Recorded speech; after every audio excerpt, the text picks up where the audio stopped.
আজি 2-3-2024 বৰ্ষৰ প্ৰাতঃ মুৰলী। ওম শান্তি। বাপ দাদা মধুবন। আজি বাবাই কৈছে, মৰমৰ সন্তানসকল, এই জ্ঞান একেবাৰে শান্তিৰ জ্ঞান। ইয়াত একো ক'ব নালাগে, কেৱল শান্তিৰ সাগৰ পিতাক স্মৰণ কৰি থাকা।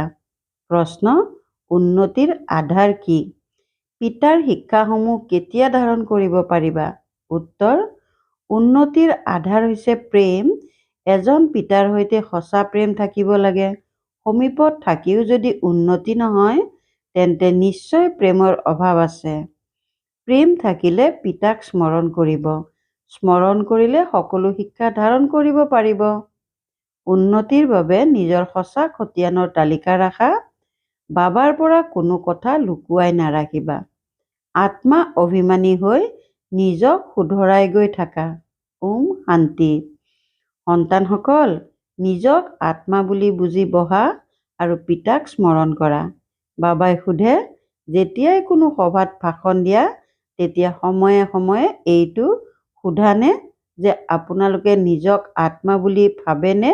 দেহ নিজক আত্মা জ্ঞান কৰি ইয়াত বহা। আত্মায়েই পুনৰ্জন্মত আহে। নিজক আত্মা বুলি বুজি পৰম পিতা পৰমাত্মাক স্মৰণ কৰা। পিতাক স্মৰণ কৰিলেহে তোমালোকৰ বিকৰ্ম বিনাশ হ'ব। ইয়াকেই যোগ অগ্নি বুলি কোৱা হয়। নিৰাকাৰ পিতাই নিৰাকাৰী সন্তানসকলক কয় যে মোক স্মৰণ কৰিলে তোমালোকৰ পাপ খণ্ডন হ'ব আৰু তোমালোক পবিত্ৰ হৈ যাবা। তেতিয়া তোমালোকে জীৱন মুক্তি লাভ কৰিব পাৰিবা। সকলোৱে মুক্তিৰ পাছত জীৱন মুক্তিত নিশ্চয় আহিব লাগে। সেয়েহে প্ৰতিটো মুহূৰ্ততে এইটো কৈ থাকিব লাগে যে নিজক আত্মা বুলি বুজি বহক। ভাই আৰু ভনীসকল, নিজক আত্মা বুলি বুজি বহক আৰু পিতাক স্মৰণ কৰক। এই আজ্ঞা পিতায়েই দিছে। এয়া হৈছে স্মৃতিৰ যাত্ৰা। পিতাই কয় যে মোৰ সৈতে বুদ্ধিৰ যোগসূত্ৰ গঢ়া, তেতিয়া তোমালোকৰ জন্ম জন্মান্তৰৰ পাপ ভস্ম হৈ যাব। এইটো বাৰে বাৰে তোমালোকে সোঁৱৰাই থাকিলে, বুজালে, তেতিয়াহে বুজিব যে আত্মা অবিনাশী আৰু দেহ হৈছে বিনাশী।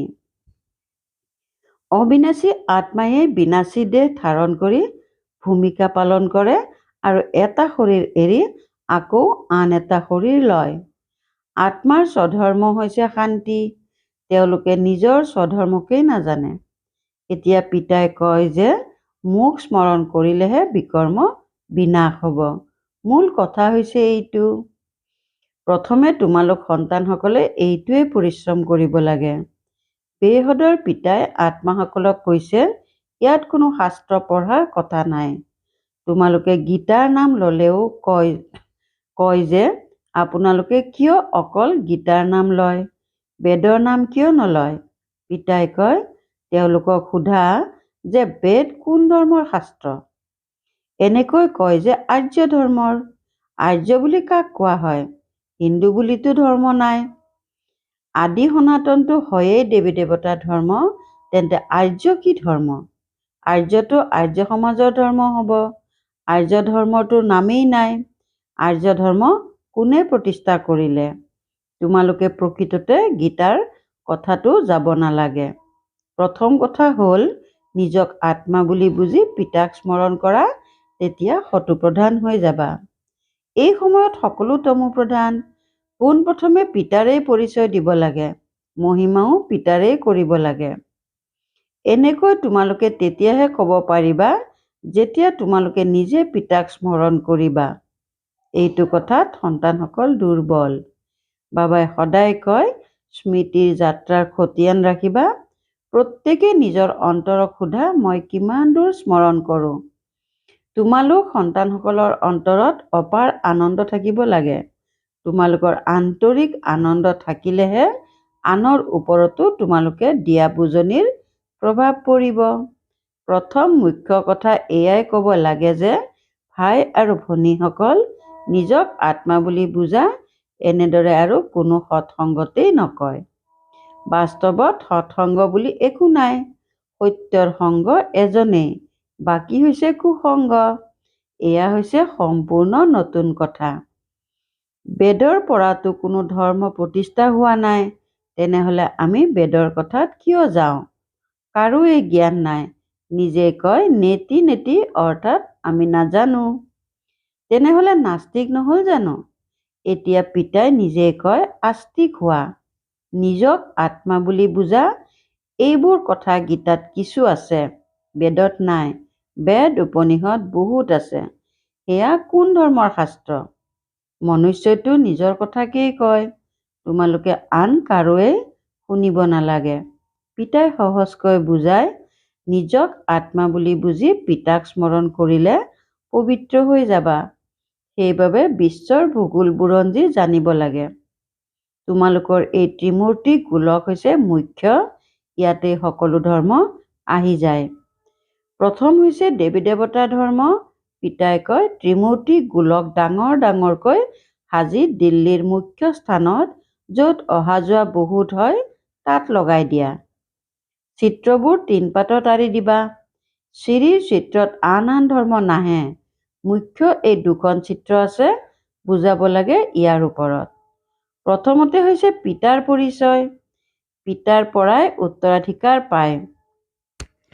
এইটো কথাৰ ওপৰত নিশ্চয় নজন্মোৱাকৈ তোমালোকৰ কোনো কথা আনে বুজি নাপাব। এজন পিতাকেই যদি বুজি নাপায়, তেন্তে অন্য চিত্ৰলৈ যোৱাটো অসাৰ। অল্পক নুবুজিলে একোৱেই নুবুজিব। পিতাৰ পৰিচয় অবিহনে আন একোৱে কথা নকবা। পিতাৰ পৰাই বেহদৰ উত্তৰাধিকাৰ পোৱা যায়। বাবাই চিন্তা কৰে, ইমান সহজ কথা বুজি কিয় নাপায়? তোমালোক আত্মাৰ পিতা হৈছে শিৱ, তেওঁৰ পৰাই উত্তৰাধিকাৰ পোৱা যায়। তোমালোক সকলো পৰস্পৰ ভাই ভাই। যেতিয়াই এইটো কথা পাহৰি যোৱা, তেতিয়াই তমোপ্ৰধান হৈ যোৱা। এতিয়া পিতাক স্মৰণ কৰিলে শত্ৰুপ্ৰধান হৈ যাবা। মূল কথা হৈছে ৰচয়িতা আৰু ৰচনাক জনাটো। কোনেও নাজানে, ঋষিমুনিয়েই নাজানিছিল। সেয়েহে প্ৰথমে পিতাৰ পৰিচয় দি সকলোকে আস্তিক কৰি তুলিব লাগে।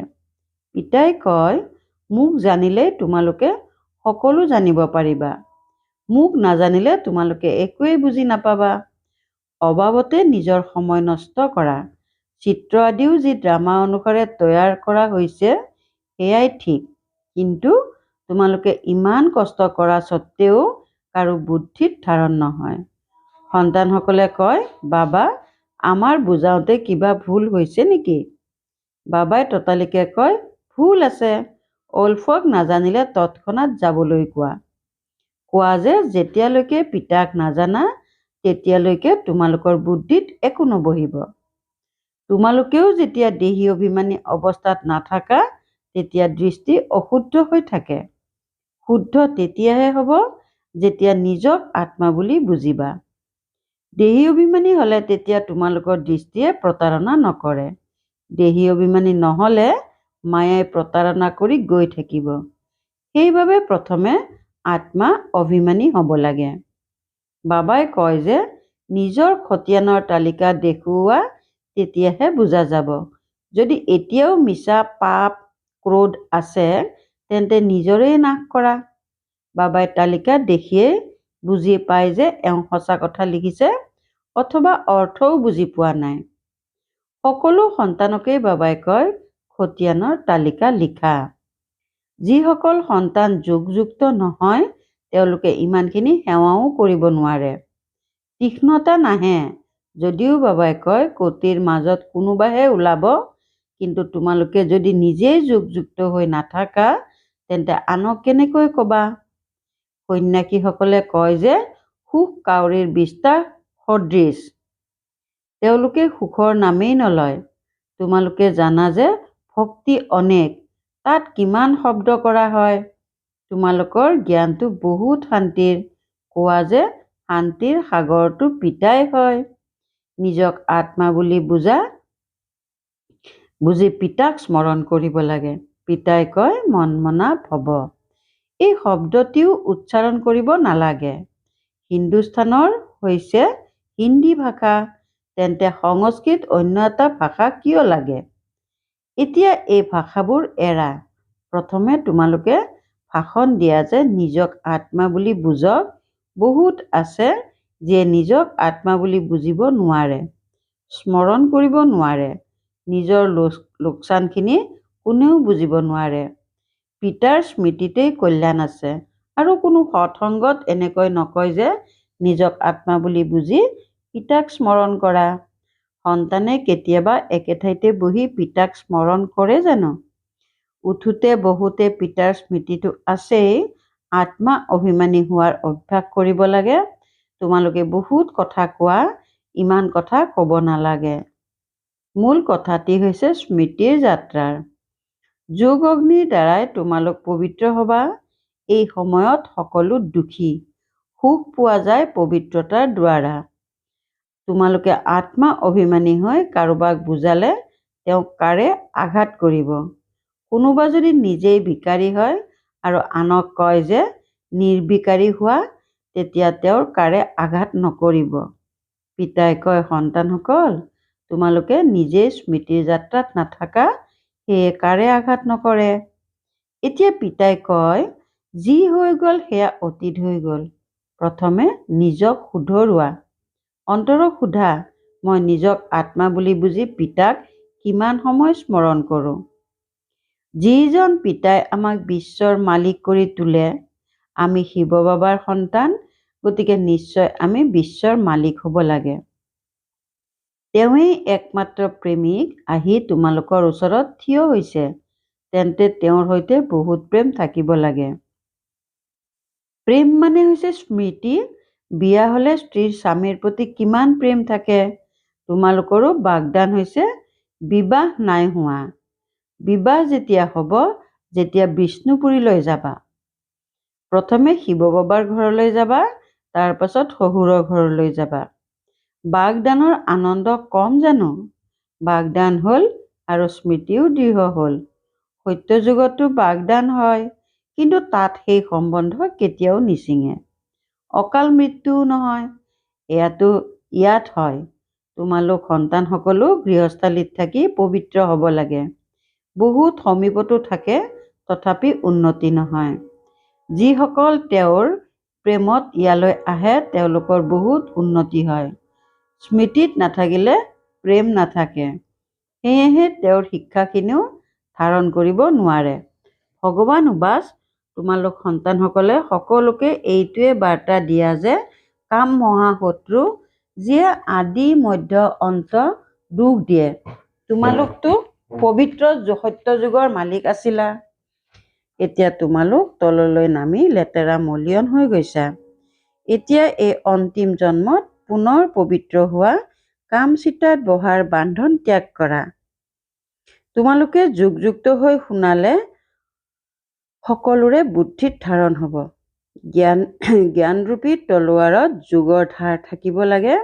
প্ৰথম মুখ্য কথাই হৈছে সেইটো। সন্তানসকলে কয়, বাবা, আমি বহুত কষ্ট কৰাৰ ফলতহে কোনোবা ওলায়। বাবাই কয়, যুগত থাকি বুজাবা। স্মৃতিৰ যাত্ৰাত থকাৰ পৰিশ্ৰম কৰা। ৰাৱণৰ হাতত পৰাজিত হৈ বিকাৰী হৈ গৈছা। এতিয়া নিৰ্বিকাৰী হোৱা। পিতাৰ স্মৃতিৰে তোমালোকৰ সকলো মনোকামনা পূৰ্ণ হৈ যাব। বাবাই স্বৰ্গৰ মালিক কৰি তোলে। বাবাই নিৰ্দেশটো বহুত দিয়ে, কিন্তু সন্তানসকলে ভালদৰে আয়ত্ত কৰিব নোৱাৰে। অন্য কথাত গুচি যায়। মুখ্য পিতাৰ বাৰ্তা দিয়া। কিন্তু যদি নিজেই স্মৰণ নকৰা, তেন্তে আনক কিদৰে ক'বা? প্ৰবঞ্চনা নচলিব। আনক ক'বা বিকাৰত নাযাবা, কিন্তু নিজেই যদি যোৱা, তেন্তে নিশ্চয় অন্তৰে খাব। এনেকুৱা প্ৰবঞ্চক আছে। সেয়েহে বাবাই কয়, মূল কথাটোৱে হৈছে উল্ফক জানিলে তোমালোকে সকলো জানি যাবা। উল্ফক নাজানিলে তোমালোকে একোৱেই বুজিব নোৱাৰিবা। ভাল বাৰু, অতি মৰমৰ কল্পৰ পাছত পুনৰাই মিলিত হোৱা সন্তানসকলৰ প্ৰতি মাতা পিতা বাপ দাদাৰ স্নেহপূৰ্ণ স্মৰণ আৰু সুপ্ৰভাত। আত্মিক পিতাৰ আত্মিক সন্তানসকলক নমস্কাৰ। ধাৰণাৰ বাবে মুখ্য সাৰ 1 নম্বৰ। গুপ্ত পিতাৰ স্মৃতিৰ আনন্দত থাকি আকৌ আনক পিতাৰ পৰিচয় দিব লাগে। সকলোকে এজন পিতাৰ মহিমা শুনাব লাগে। 2 নম্বৰ। আত্মা অভিমানী হোৱাৰ বহুত অভ্যাস কৰিব লাগে। বেছিকৈ কথা ক'ব নালাগে। যি হৈ গ'ল সেয়া অতীত হৈ গ'ল বুলি বুজি প্ৰথমে নিজক শুধৰাব লাগে। স্মৃতিৰ যাত্ৰাত সঁচা খতিয়ান ৰাখিব লাগে। বৰদান: ব্ৰাহ্মণ জীৱনত বিবিধ অনুভূতিৰ দ্বাৰা ৰমণীয়তাৰ অনুভৱ কৰোঁতা সম্পন্ন আত্মা হোৱা। ব্ৰাহ্মণ জীৱনত বিবিধ অনুভূতিৰ দ্বাৰা ৰমণীয়তাৰ অনুভৱ কৰোঁতা সম্পন্ন আত্মা হোৱা। জীৱনত প্ৰত্যেক মনুষ্য আত্মাই বিবিধতা পচন্দ কৰে। সেয়েহে গোটেই দিনটোত ভিন্ন ভিন্ন সম্বন্ধ, ভিন্ন ভিন্ন স্বৰূপৰ বিবিধতা অনুভৱ কৰা, তেতিয়া বহুত ৰমণীয় জীৱনৰ অনুভৱ কৰিবা। ব্ৰাহ্মণ জীৱন ভগৱানৰ সৈতে সৰ্ব সম্বন্ধৰ অনুভৱ কৰোঁতা সম্পন্ন জীৱন। সেয়েহে কোনো এটা সম্বন্ধৰো অভাৱ নাৰাখিবা। যদি আত্মাৰ কোনোবাটো নগণ্য বা লঘু সম্বন্ধ মিহলি হৈ গ'ল, তেন্তে সৰ্ব শব্দটি সমাপ্ত হৈ যাব। য'ত সৰ্ব আছে ততে সম্পন্নতা থাকে। সেয়েহে সৰ্ব সম্বন্ধেৰে স্মৃতিস্বৰূপ হোৱা। শ্লোগান: পিতাৰ সমান অব্যক্ত ৰূপধাৰী হৈ প্ৰকৃতিৰ প্ৰতিটো দৃশ্য প্ৰত্যক্ষ কৰা, তেতিয়া অস্থিৰতাত নাহা। পিতাৰ সমান অব্যক্ত ৰূপধাৰী হৈ প্ৰকৃতিৰ প্ৰতিটো দৃশ্য প্ৰত্যক্ষ কৰা, তেতিয়া অস্থিৰতাত নাহা। ওম শান্তি।